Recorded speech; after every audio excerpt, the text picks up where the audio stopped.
Hello दोस्तों, मैं अमित कुमार और आप सभी का स्वागत है मेरे YouTube channel success study point में।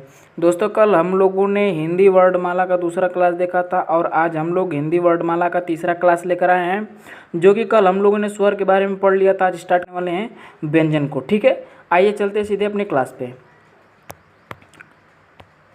तो दोस्तों, बात करते हैं व्यंजन की। ठीक है, तो अगर मैं बात करूँ व्यंजन की, तो व्यंजन की संख्या कितनी होती है? तो व्यंजन की संख्या होती है 33। ठीक है, व्यंजन की संख्या कितनी होती है? तो 33 होती है।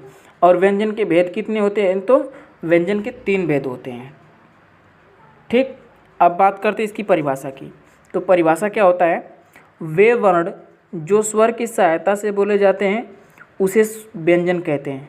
क्या कहते हैं? व्यंजन कहते हैं। जैसे क, का, की, के, ख, ग, ज्ञ, ये सब जितने भी वर्ण है इन्हें क्या कहते हैं? व्यंजन कहते हैं। ठीक है, उसके बाद व्यंजन को हल कहते हैं। ठीक है, व्यंजन को क्या कहते हैं? हल कहते हैं। और इनकी संख्या कितनी होती है? तो 33 होती है। ठीक है, आइए आगे चलते हैं। उसके बाद व्यंजन के भेद। व्यंजन के कितने भेद होते हैं? ऊपर हम लोगों ने समझा कि व्यंजन के 3 भेद होते हैं। कौन कौन से?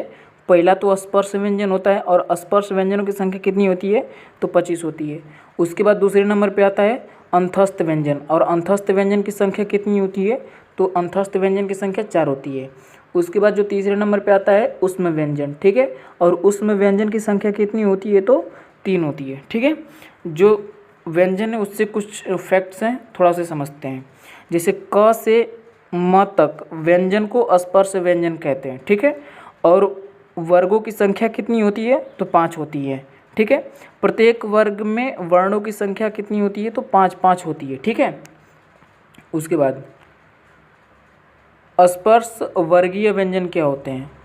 तो स्पर्श व्यंजनों की संख्या हम लोग ने समझा कितनी होती है? तो 25 होती है। और हर वर्ग का जो 5वां वर्ण जो होता है उसे क्या बोलते हैं? अनुनासिक कहते हैं। ठीक है, और मैं पिछली वीडियो में बता चुका हूँ कि अनुनासिक किसे कहते हैं। ठीक है, जैसे 5 वर्ग होते हैं, तो 5 वर्ग में पहला जो होता है क वर्ग। क वर्ग में जो है क, ख, ग, घ और ङ आता है। ठीक है, और ये किससे उच्चारित होता है? तो कंठ से बोला जाता है। ठीक है, तो ये बात हमेशा याद रखिएगा कि क वर्ग के जितने भी वर्ण होते हैं उनका उच्चारण स्थान क्या होता है? तो भाई साहब याद रखिएगा, कंठ होता है। ठीक है, च वर्ग जो होते हैं, च वर्ग में कौन कौन से आते हैं? तो च, छ, ज, झ और ञ आता है। ठीक है, और ये इसका उच्चारण जो च वर्ग होता है इसका उच्चारण स्थान क्या होता है? तो तालु होता है। ठीक है, उसी तरह ट वर्ग के जितने वर्ण हैं इनका उच्चारण स्थान क्या होता है? तो मूर्धा होता है।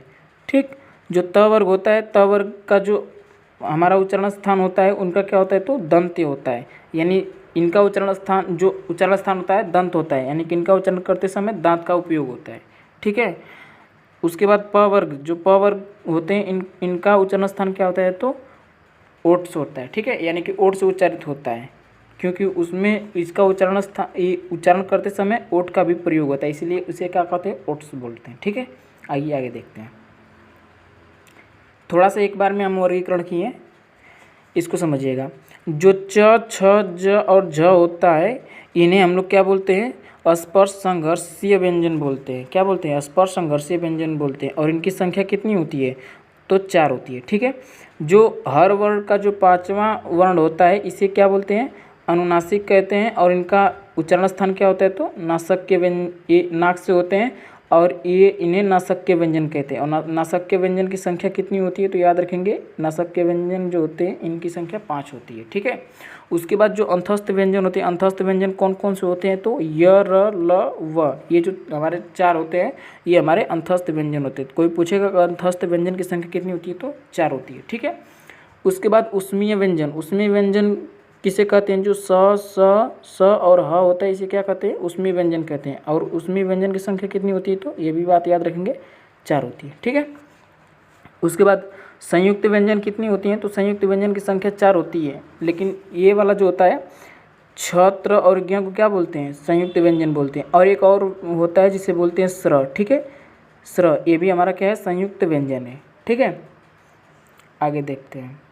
इसमें जो हमारा ड के नीचे बिंदी होता है और जो ढ के नीचे बिंदी होता है, इन दोनों को क्या बोलते हैं? उच्छिप्त व्यंजन बोलते हैं। और उच्छिप्त व्यंजन की संख्या कितनी होती है? तो 2। ये बात हमेशा याद रखेंगे।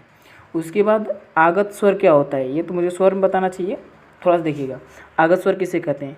यदि अंग्रेजी के शब्दों को हिंदी में लिखा जाता है तो उसे क्या कहते हैं? आगत स्वर कहते हैं। जैसे हॉस्टल, कॉलेज, हॉस्पिटल, नॉलेज, काफ़ी आदि शब्द जो होते हैं इन्हें क्या बोलते हैं? आगत स्वर कहते हैं। ठीक है, आगे देखते हैं। अगर मैं बात करूँ मेरे दोस्त, तो स्पर्श व्यंजन है। स्पर्श व्यंजन किसे कहते हैं? एक ज्ञ तो नहीं होगा, ज्ञ क्या है हमारा? संयुक्त व्यंजन है। छत्री छ ये भी हमारा संयुक्त व्यंजन, ये भी नहीं होगा। उसके बाद जो ल होता है यानी कि य र ल व, जो ये अंतस्थ व्यंजन होते हैं, ठीक है, ये भी नहीं होगा। हमारा क्या बचता है? तो हमारा द बचता है। तो द हमारा क्या है? स्पर्श व्यंजन है। ठीक है, राइट ऑप्शन हमारा डी होगा। उसके बाद स्पर्श व्यंजन की संख्या कितनी होती है? तभी मैंने बताया स्पर्श व्यंजन की संख्या कितनी होती है? तो 25 होती है, क्योंकि इसमें 5 वर्ग होते हैं और 5 वर्ग में जो हमारे वर्ण होते हैं कितने होते हैं? तो 5 होते हैं। तो 5 × 5 बराबर कितना हो जाएगा? तो 25, यानी कि हमारे जो स्पर्श व्यंजनों की संख्या कितनी होती है? तो 25 होती है। ठीक है, आगे देखते हैं। सबसे पहले बात करते हैं अंतस्थ व्यंजन की। ठीक है, किसकी? अंतस्थ व्यंजन की। इसका डिफिनीशन क्या होता है? जिन व्यंजनों का उच्चारण स्वर तथा व्यंजनों के बीच का होता है उसे अंतस्थ व्यंजन कहते हैं। ठीक है, उसके बाद वासुदेव प्रसाद नंदन ने इसे अर्धस्वर कहा है। ठीक है, ये डायरेक्ट क्वेश्चन पूछा है कि अंतस्थ व्यंजन को अर्धस्वर किसने कहा है? तो याद रखेंगे वासुदेव प्रसाद नंदन जी ने जो अंतस्थ व्यंजन होता है इसे क्या कहा है? अर्धस्वर कहा है। ठीक है, उसके बाद अगला फैक्ट, अंतस्थ व्यंजनों की संख्या कितनी होती है? 4 होती है। ठीक है, अगला फैक्ट, य र ल व को अंतस्थ व्यंजन कहते हैं। ठीक है, जिसमें य व को अर्धस्वर कहते हैं। ठीक है, र को लुंठित या लुढ़कता हुआ स्वर कहते हैं। ठीक है, या फिर लुढ़कता हुआ वर्ण कहते हैं, और इसी को प्रकंपित वर्ण भी कहते हैं। ठीक है, उसके बाद ल को पार्श्विक या फिर बगल से कहते हैं। ठीक है, अगला फिर अब बात करते हैं स्पर्श संघर्षी व्यंजन की। ठीक है, इसका डिफिनीशन क्या होता है? तो जिन व्यंजनों का उच्चारण करने में जीभ तालु को स्पर्श कर रगड़ खाकर गर्म हवा बाहर निकालती है उसे स्पर्श संघर्षी व्यंजन कहते हैं। ठीक, स्पर्श संघर्षी व्यंजन की संख्या 4 होती है। ठीक है, उसके बाद च, छ, ज, झ को स्पर्श संघर्षी व्यंजन कहते हैं। ठीक है, आगे देखते हैं। अब बात करते हैं संयुक्त व्यंजन की। ठीक है, संयुक्त व्यंजन किसे कहते हैं? तो स्वर रहित तथा स्वर सहित 2 व्यंजनों के मिलने से बने वर्ण को संयुक्त व्यंजन कहते हैं। ठीक है, यानी कि स्वर रहित तथा स्वर सहित 2 व्यंजनों के मिलने से बने वर्ण को क्या कहते हैं? संयुक्त व्यंजन कहते हैं। और मैंने बताया कि इनकी संख्या कितनी होती है? तो 4 होती है। ठीक है, 4 कौन कौन सी होती है? तो छ, त्र, ज्ञ और स्र होता है। जो छ त्रिछ होता है इसका निर्माण कैसे होता है? तो आधा क और स से मिलके बना होता है। ठीक है, इससे जो है हमारा छत्रिछ बनता है। त्र किससे बनता है? तो आधा त और र से मिलके बना होता है। जो ज्ञानी ज्ञ होता है, ज्ञ जो होता है आधा ज और इया से मिलके बना होता है, और जो स्र होता है आधा स और र से मिलके बना होता है। ठीक है, अभी यहाँ पे देखते हैं। अभी हमने बात किया कि संयुक्त व्यंजनों की संख्या कितनी होती है? तो 4 होती है। ठीक है, संयुक्त व्यंजनों को व्यंजन गुच्छ भी कहते हैं। ठीक है, डायरेक्ट क्वेश्चन पूछता है कि व्यंजन गुच्छ किसे कहते हैं? तो याद रखिएगा जो हमारे संयुक्त व्यंजन है उसे क्या कहते हैं? तो व्यंजन गुच्छ कहते हैं। ठीक है, उसके बाद संपृक्त व्यंजन। संपृक्त व्यंजन क्या होते हैं इसे समझते हैं। कोई भी अर्धवर्ण किसी दूसरे वर्ण से मिलता है तो उसे संपृक्त व्यंजन कहते हैं। क्या कहते हैं? संपृक्त व्यंजन कहते हैं। जैसे चंदन, नंदू, संधि, संबल आदि जो शब्द होते हैं इन्हें क्या कहते हैं? संपृक्त व्यंजन कहते हैं। ठीक है, उसके बाद आगे बात करते हैं उच्छिप्त तलबिंदु या द्विगुण व्यंजन क्या होते हैं। ठीक है, डिफिनीशन समझते हैं इसका। जिन व्यंजनों का उच्चारण करने में जीभ की उल्टी नोक मूर्धा से स्पर्श कर झटके से नीचे आती है उसे उच्छिप्त तल बिंदु या फिर द्विगुण कहते हैं। ठीक है, उच्छिप्त व्यंजन की संख्या कितनी होती है?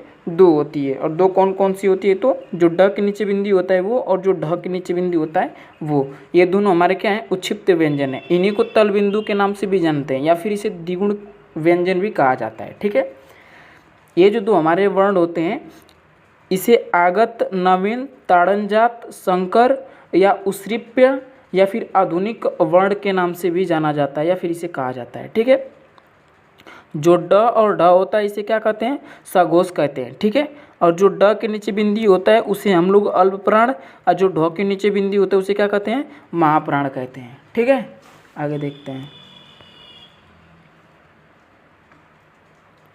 वायु की मात्रा और प्राणत्व के आधार पर व्यंजन के भेद, तो इसके कितने भेद होते हैं? तो 2 होते हैं। पहला हमारा अल्प प्राण होता है, और दूसरा क्या कौन सा होता है? तो महाप्राण होता है। ठीक है, अल्प प्राण किसे कहते हैं?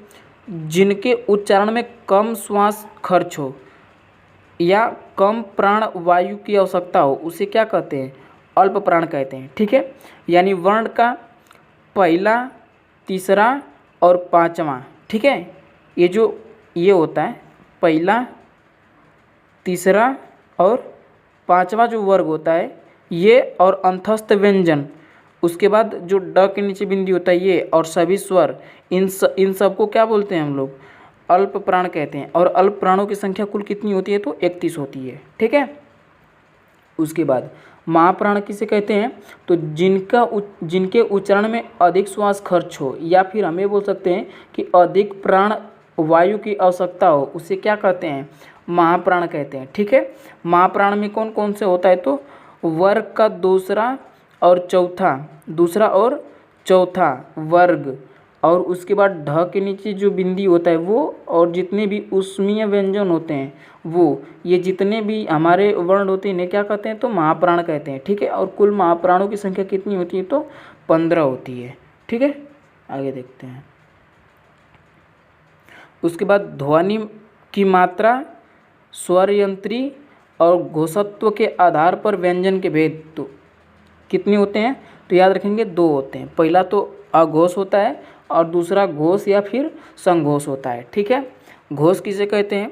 जिन व्यंजनों का उच्चारण करने में स्वर तंत्रियों के मध्य कंपन कम होता है उसे क्या बोलते हैं? अघोष कहते हैं। ठीक है, और अघोष की संख्या कितनी होती है? तो अघोष की कुल संख्या कितनी होती है? तो 13 होती है। और 13 कौन कौन सी होती हैं? वर्ग का पहला और दूसरा वर्ण, और उसके बाद स, ये जो 3 होते हैं, यानी ये जितने भी होते हैं हमारे क्या होते हैं?